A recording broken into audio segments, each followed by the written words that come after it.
Beautiful. Okay. Hi everyone, and welcome to today's webinar. It's on scam awareness and protecting multicultural communities. I'm Angelica Svensson from AIMS Australia, from the Research and Policy team, and I'm very happy to welcome you all to host this webinar on behalf of the Victorian Government. It's part of a project that's called a Multicultural Learning Partnership, and that project is designed to highlight barriers and solutions through knowledge sharing of practices, so we can really make a difference for getting people from multicultural backgrounds into safe and secure jobs that might require change in attitudes and workplace practices. And this webinar is one of many in a series trying to support you all as service providers and frontline workers to do so. So this is our third webinar, and it continues our conversation with you all as critical stakeholders working with multicultural communities. Other webinars will continue to extend that conversation in the coming months, which you all will be invited to as well. Before I get any further, I would like to acknowledge that on behalf of AIMS Australia, we acknowledge the traditional owners and custodians of the lands on which we work, live and meet today. We pay respects to their elders past and present and recognise their continuing connection to country, land, waters and sky and cultures past and present. And I'm joining you all today from the lands of the Wurundjeri people of the Kulin Nation. Now, this project is supported by a reference group. We're pleased to have one of our members with us today. Before I introduce her, I'd just like to point out that our webinar will run for roughly 45 minutes. There's going to be an opportunity for Q&A at the end. If you have any questions that pop up during the presentation, please put them in the chat function and we will try and address those at the end of the webinar. If we don't get to those, the presenter is also very happy to take some questions on notice and get back to you as well, but hopefully we'll try and get through as many as we can. When we get to the Q&A session as well, you can also just feel free to raise your hand and we'll go in order. Now, it's my pleasure to introduce you all to Maria Tsapanis. She's the Senior Manager of Community Development and Social Participation at AIMS Australia, and she will just briefly set the scene for us and then introduce the speaker of today's webinar. Thank you, Maria, and welcome. Thank you, Angelica. And before I commence, I'd also like to acknowledge that I'm standing on the lands of the Wurundjeri of the Kulin Nation and pay my respects to elders past and present and acknowledge any elders and leaders that may be with us today. So today's webinar will focus on scams and financial fraud. The impact of scams on consumers from multicultural communities is huge, both financially and emotionally. Being scammed is really stressful. And in January and February alone this year, Australians lost over $55 million to scams. So that was just in the first 2 months of this year. And consumers from culturally diverse backgrounds are increasingly being targeted. Scams, particularly those impersonating government agencies such as the ATO, Centrelink and MyGov, really create a lot of issues for our client communities and particularly create a sense of mistrust and fear for them when dealing with legitimate agencies. So there's a double-edged sword there, really, you know, the fear of being scammed, but also the decrease in trust of legitimate agencies. So it's very impactful. I represent AIMS on the ACCC's Consumer Consultative Committee and raise issues impacting consumers from culturally diverse backgrounds. And Rashi Gupta sits on the National Anti-Scam Group. And we both welcome any feedback or concerns that you may see with your clients. And please let us know so that we can, pass things on. I think the really important thing about the Multicultural Learning Partnership and what we should all be doing is raising awareness of scams, promoting tips to avoid scams, and encouraging people to report. Now I'd like to introduce Joe Numwick from West Justice. He's the Legal Director, Economic Justice. Joe is a lawyer there and is involved in Settlement Justice Project and involved in heading up West Justice advocacy for better and fairer outcomes for banking customers who fall victims to scams. And he also sits on the National Anti-Scam Centre's Communication and Awareness Group. Welcome, Joe. Thank you, Maria, and thanks everyone for coming to listen to me this afternoon. I'd also like to acknowledge that I'm calling into you all from Wurundjeri land of the Kulin Nation. I also pay my respects to elders past and present, including any First Nations people who may be in this room with us today. Perhaps I will begin by sharing my screen and heading straight into the presentation. Here we go. Can everyone confirm that they're able to see this now? Wonderful. So without further ado, I'll just get into some of the initial disclaimers. One is that this is a legal education module designed for settlement services, including community education providers and their workers. The information that I'm going to give is general information only and not legal advice.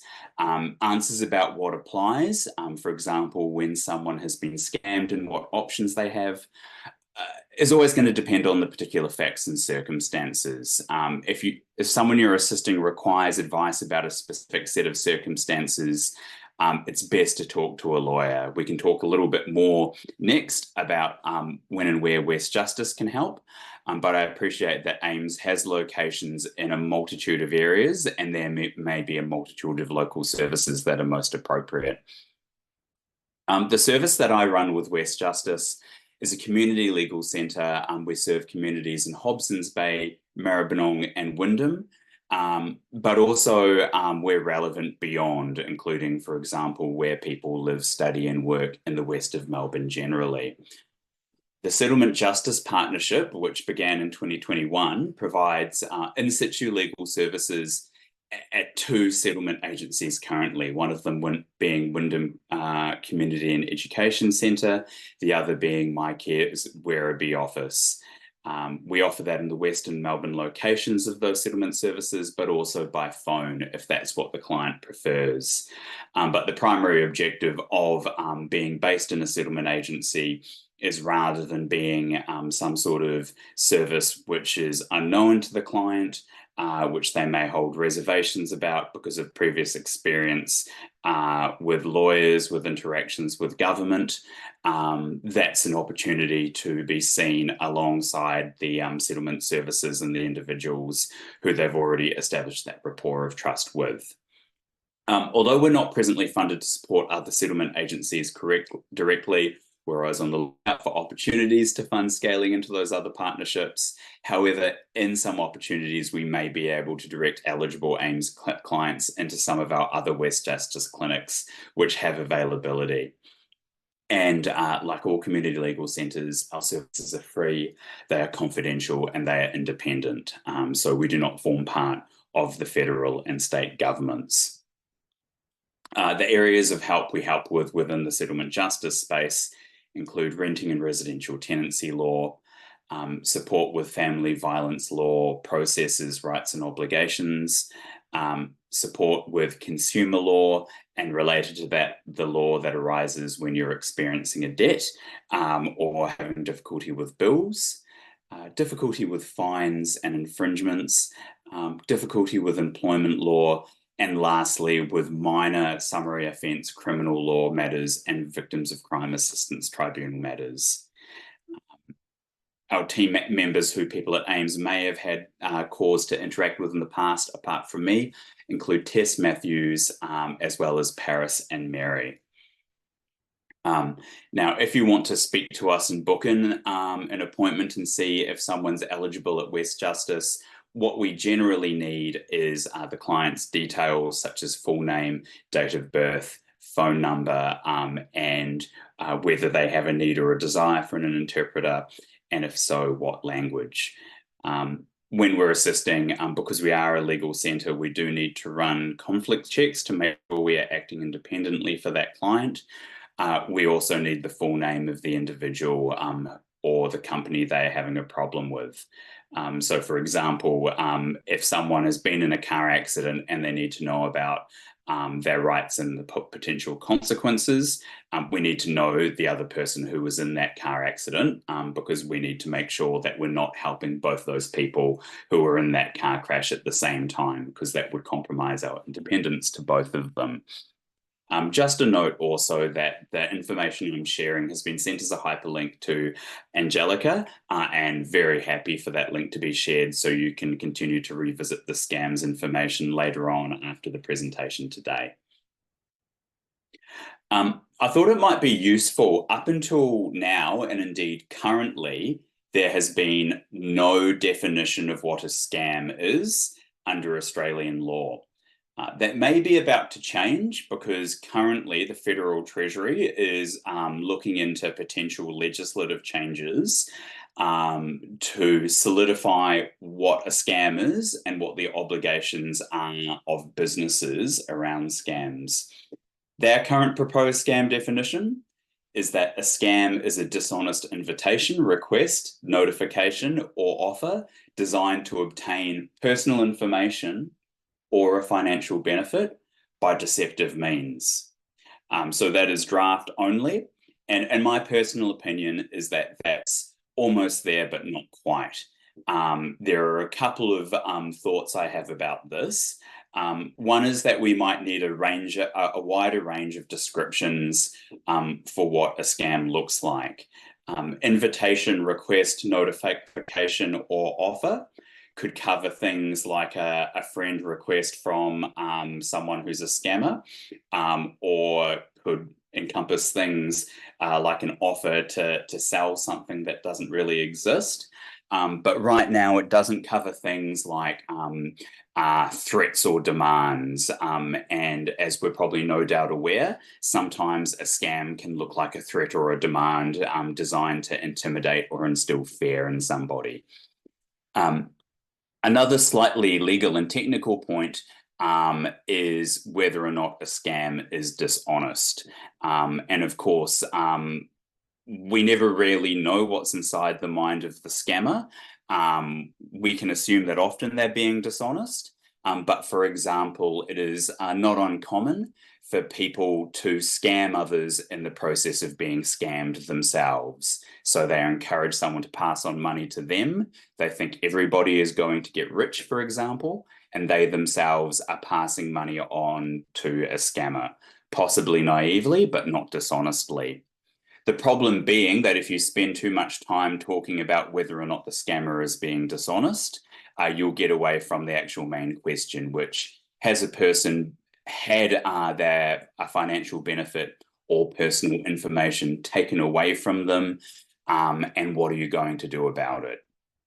The long story short underpinning all this is that it's common that an individual or a group running a scam will pretend to be legitimate, a legitimate business, a legitimate organization or institution, or another person.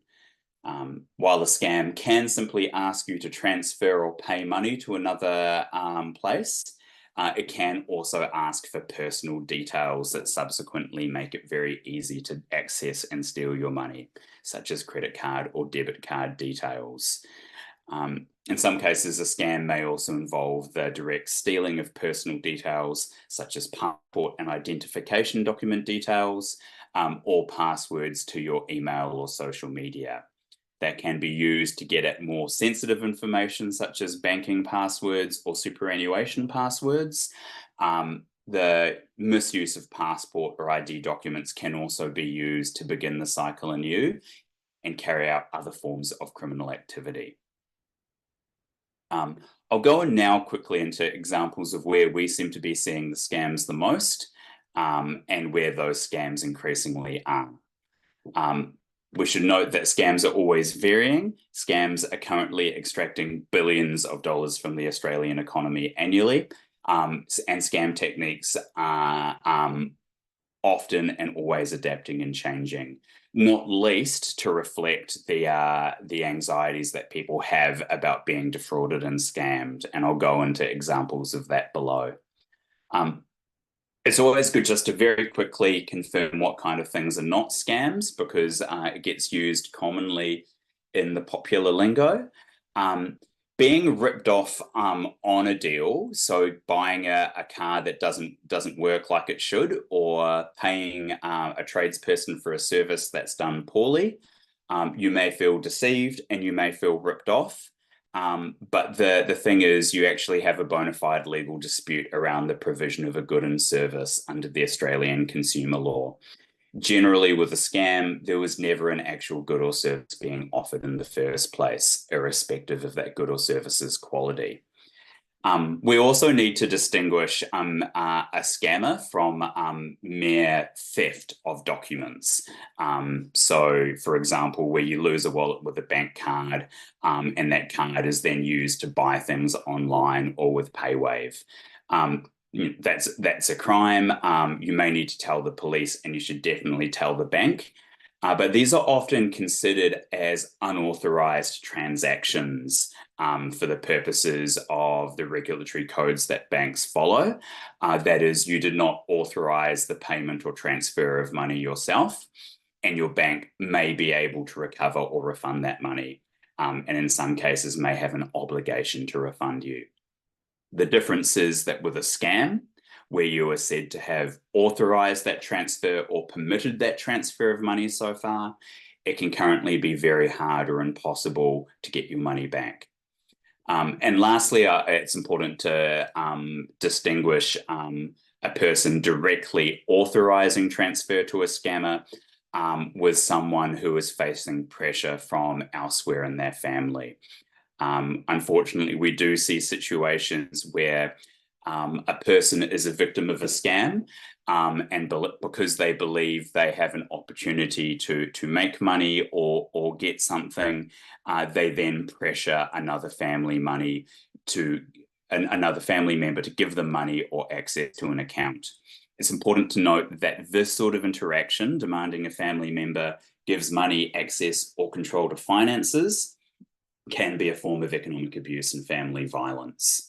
And that will have distinct obligations and potential rights from simply being scammed. I'll go through some of what are some fairly transparent examples here of what we've been seeing ourselves. Examples of the spam that comes through in mail, examples also of what can turn up as unsolicited text messages still, notwithstanding the efforts of more telecommunications companies to screen codes and screen non-legitimate text messages. The one my cursor's over here, where you believe that Google is verifying a phone number, is a particularly interesting one, given the commonality with which people may need to seek multi-factor authentication of a phone. But they did give away here the odd spelling errors, the pieces of code, and of course a URL, which is almost certainly not that of Google, orientprofit.com. The fastest growing scam type, according to the ACCC, is part of the record increase in scams, and one of the ones which is most likely to affect people from culturally and linguistically diverse groups are investment or money-making scams.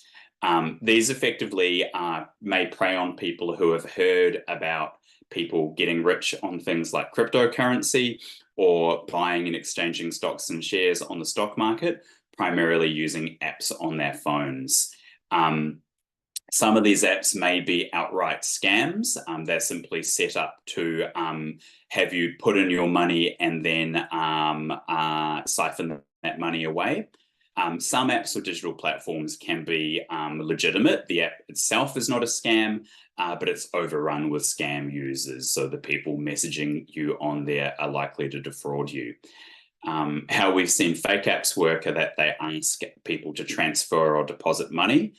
They may display the amount of money a person has invested increasing, and they may allow limited return of money to show that it's not a scam. But what that app then does is begins to freeze up or stop working, and that money can no longer be seen or retrieved.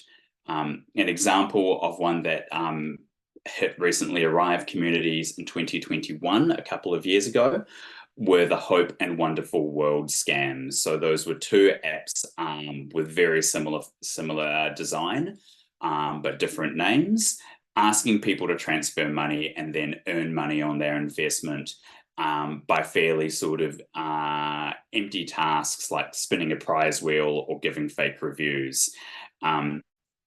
Discussions about how to make money on this spread like wildfire. Some people put all of their limited savings in the app because they got money back.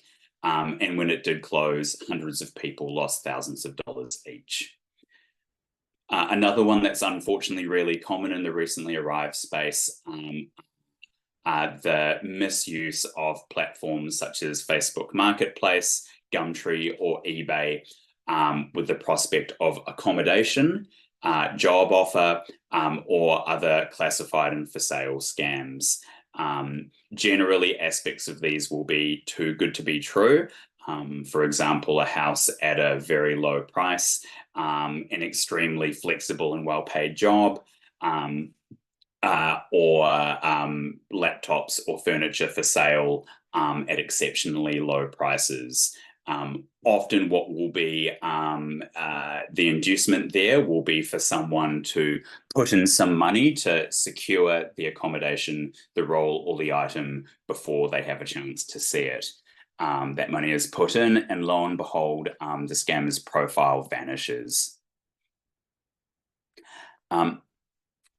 Then the next one, which again is a risk, I would say, not just to people from recently arrived backgrounds, but increasingly to people from all backgrounds, are false messages saying that they're from government or financial institutions. These are targeting people who are understandably from past experience worried about breaking the law or getting in trouble. They also target people who are already worried about scams by pretending that they are trying to stop them from being scammed, a sort of double bluff, if you will. Common versions of this, which perhaps people here have received as unsolicited calls themselves, sometimes in languages other than English, are calls pretending to be places like the ATO or the police, saying that your tax file number has been suspended or that you owe a debt and you must pay to release it. We've also seen examples of calls purporting to be the Department of Home Affairs saying that there is a warrant out for a person's arrest. And then lastly, increasingly common, calls or text messages pretending to be a person's bank. These will explain that the person's bank account has been compromised or hacked, and they will generally induce the victim through their understandable panic to do something like transfer money out of their existing personal account into a different account to ring fence or protect it, or alternatively supply a banking password or net code so that the quote unquote bank can look into the compromise of the account. The most insidious of these rarely do listen out for and mimic the scripts of the banks in an attempt to mimic their style, their processes, and their particular names for banking apps and banking accounts.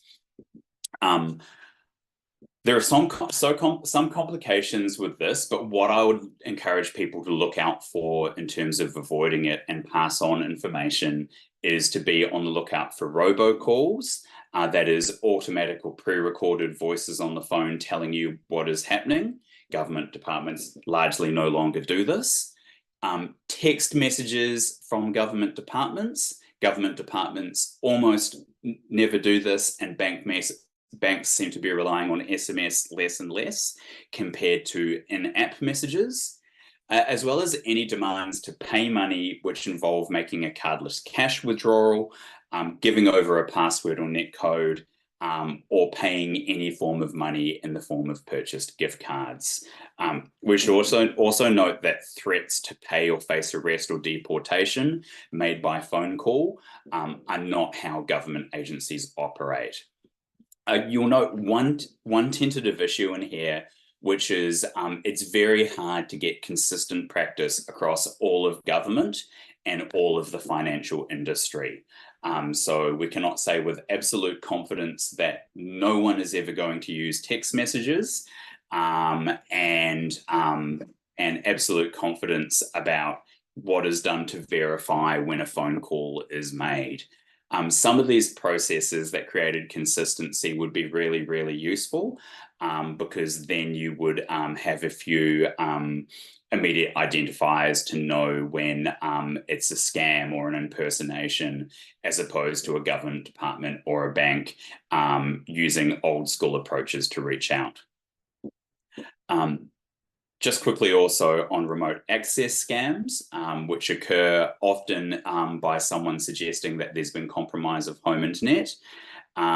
These are often encouraging people to click or do things to install remote access software onto computers or devices. While that can have some legitimate IT applications, for example, when someone in an IT department is figuring out what's wrong on a computer, in the hands of scammers and fraudsters, this can be used to access your banking details and passwords as you enter them online. Similarly, SMSs from big companies like Google or Facebook, these companies should not be sending you unexpected messages to by MSS to your account. These may come through in-app to let you know if a password is being applied for and reset, but the text messages sent through from Google or Facebook, or pretending to be those companies, are generally going to be inducing people to click on links which might compromise information. Then just lastly, romance scams will tend to gain a person's trust by preying on their desire for intimacy or dating or romance. They're very ugly and they're very manipulative. They may use a real person's information which has been stolen. It's common that these have people say that they're from overseas, and that they need to transfer money because of their hardship, and that this may ultimately let the two people, the impersonator and the person falling for the scam, be reunited in Australia.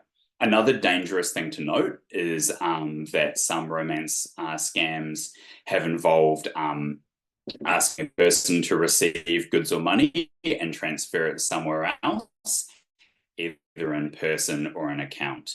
This is really dangerous, as you may be helping them commit a crime if you do this. For example, by allowing access to your account or creating an account that they then use to conduct scams. Given how we're going for time, I am going to talk now about ways to avoid being a victim. I think that people who work in the settlement and the community space are really uniquely placed to be a conduit of trust, and to have people reach out and talk to them if they lack confidence about something they've received or been contacted about. Obviously, it's difficult. It's a sector where people are time poor and resource poor compared to where they'd like to be. But it's a really great position of trust to have someone, check whether a link they have been sent is legitimate or not. And one of the best things I've seen is when clients we've helped in the past reach out because they're worried about something else, which may or may not be bona fide. Even just waiting until you show a scam to someone who you trust can be the difference between the compromise or loss of savings.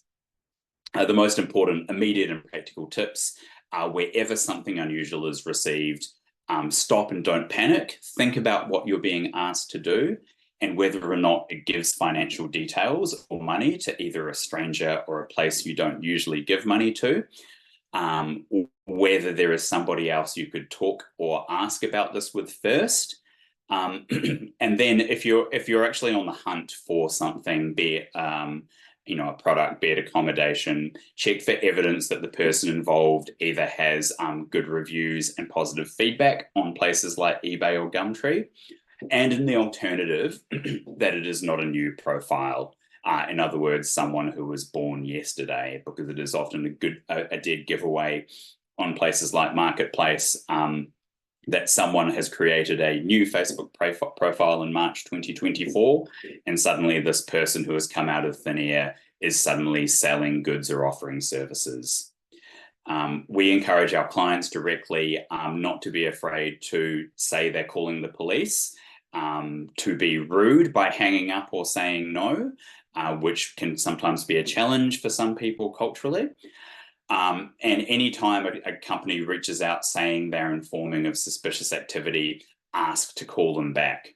If they say a number that's different from the one on the company's website, ask them why, and do not be pressured into doing what they want.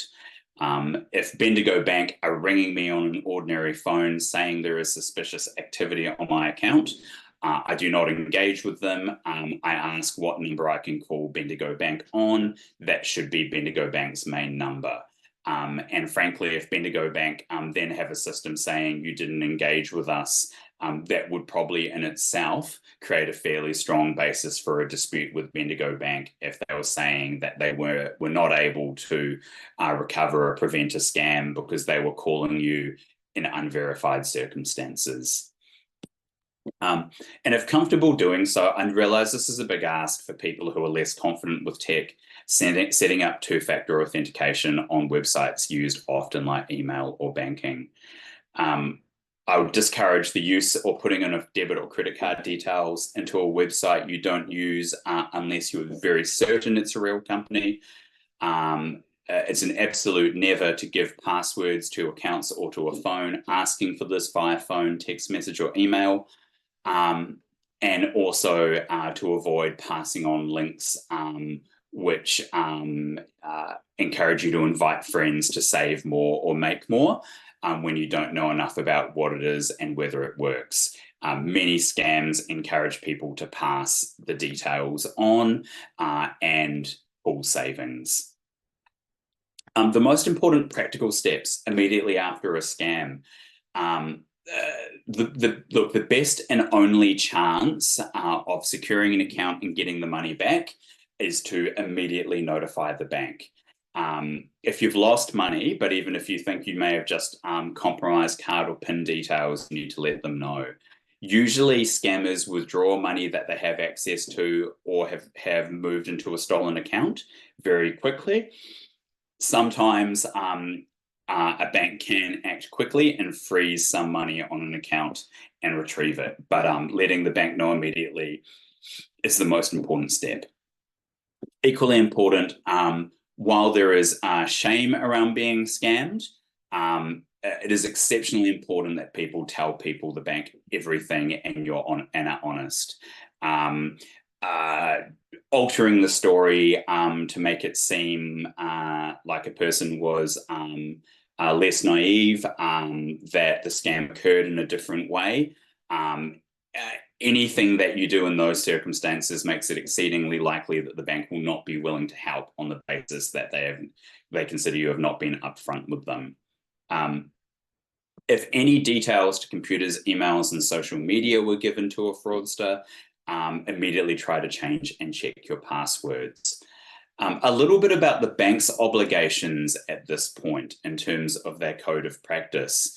While I'm going to get into the lack of current specific obligations for scam victims, banks have a code of practice that requires them to treat diverse customers appropriately and improve the accessibility of banking services for people with limited English and take reasonable measures to enhance access.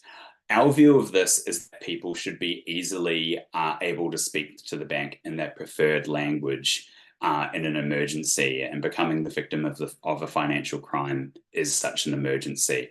That will mean, in many cases, the provision of interpreters, something that banks are well financially resourced and established to source. Even if a particular speaker of a language is not available through the bank at that time, I would consider their obligation is to call back or arrange a time for a call as soon as that interpreter is next available.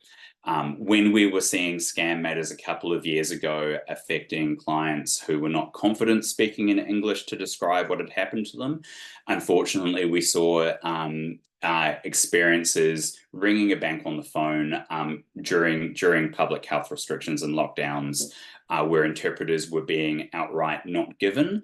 That meant that person was not able to sit there and communicate a loss when time was of the essence. And our view is that breaches the standards of the code of practice, and then may give rise to raising a complaint with the bank and saying as part of that complaint that you wish to be compensated for some of your loss.